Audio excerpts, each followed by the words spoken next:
Let's unbox the sound meter. We got a carrying case right here that has a wrist strap on it made of fabric. We got a zipper here that goes almost all the way around. Comes with 2 batteries, a small Phillips screwdriver, a user manual, and the device wrapped up in plastic.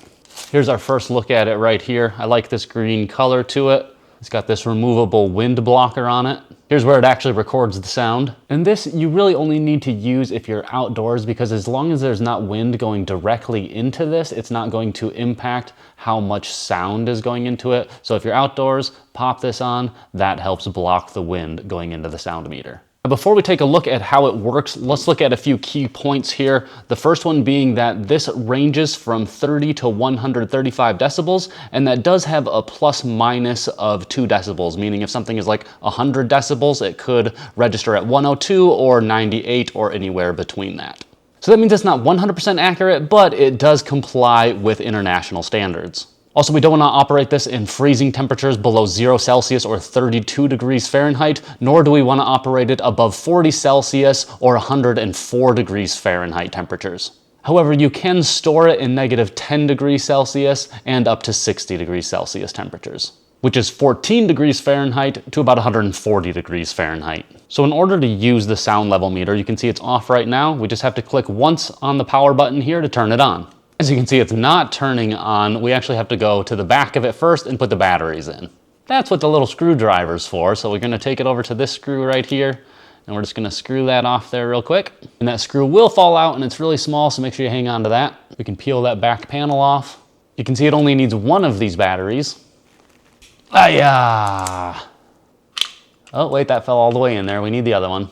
Hi-ya! Put the panel back on. Put that screw in place, and let's screw that back on. Now, in order to turn it on, all we got to do is touch that button once. And if we want to turn it off, we're going to long hold that power button. Now, if you have it turned on already, as you can see the screen is turned on, you can short press the power button here, and that will switch between dBA and dBc. That's decibel A and decibel C.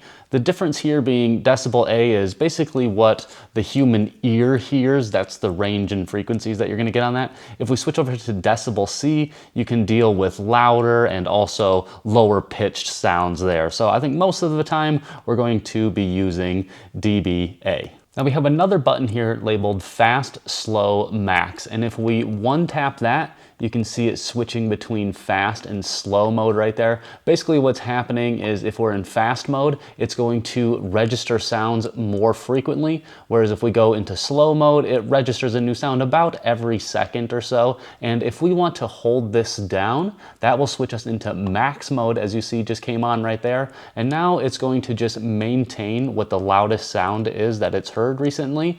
And so for right now, it's about 66, 67 decibels for my voice. However, if I start to raise my voice, you'll see how that starts to go up as well. And then it will actually hold that position up at that 74 even when I start lowering my voice back down. So that is how the max feature works.